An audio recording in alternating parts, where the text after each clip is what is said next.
I feel like as a creative person or a person that works in the creative field, sometimes we tend to underestimate the importance of writing, the influence of writing, and the power of writing.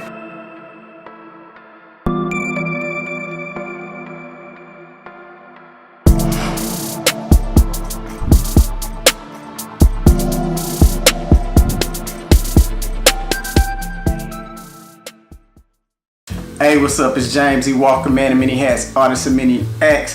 Thank you for stopping by to pick up your jewel drop of the day.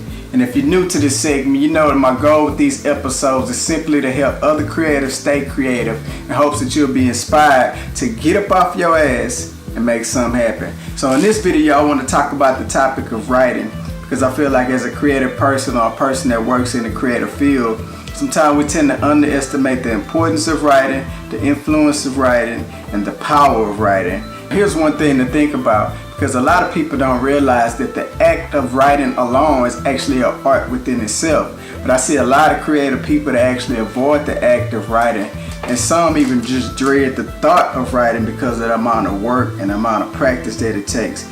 But my thing is, if you actually just get it down to a science, who else can tell your story better than you? It almost becomes imperative for us to learn how to write. So here are a few ways in which we can utilize our writing skills as creatives. Here's the first thing we can do when it comes down to writing, is simply write our ideas down. It's just as simple as that. When an idea comes to mind, just simply write that shit down. Because eventually what happens is, when we hold these thoughts in our head, our brain RAM, begins to eventually start to overload. And when it starts to overload, our thoughts get cloudy. And when our thoughts get cloudy, in the end, what we end up doing is mentally crashing, like having just a mental brain crash. And so just start with simply writing your ideas down. As soon as a concept comes to mind, you wake up out of your sleep, write it down so that you can come back and revisit it later. The second thing we can do when it comes to writing is actually start a blog.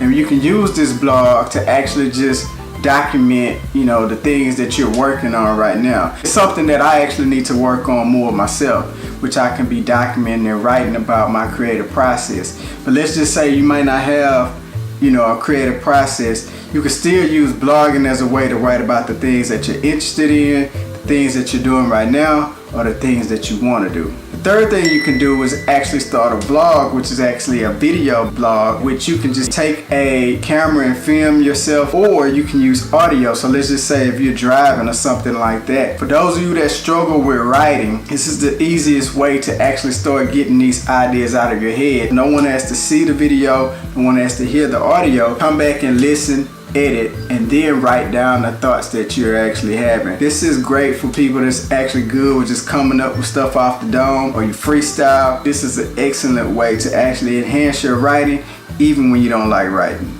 The fourth thing you can do is actually write about what you know. I think a lot of times we complicate the situation when it comes down to writing, because we think we have to go into heavy research mode to learn something before we can write about it. So what do you know more than yourself, or what do you know about more than your situation or your current surroundings?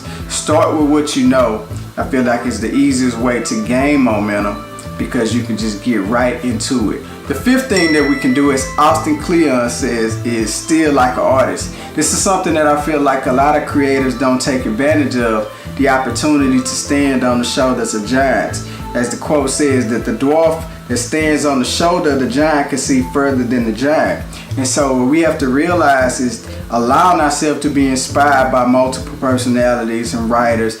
If your writing sucks, then read more of the people that you actually like their writing, or their writing style, or the artists that you actually like. Because in the end, what happens is, when you borrow, or should I say when you steal from enough creative artists, what you end up doing is actually becoming a chameleon of multiple personalities, which in the end you end up sounding original, or you end up being original without even knowing it. So that's all I got for today. James E. Walker, man of many hats, artist of many acts. If you like this video, hit the like button. If you're looking forward to picking up more jewels from your boy, make sure you subscribe now, like right now, goddammit. And that's all I got. I'm out. Peace.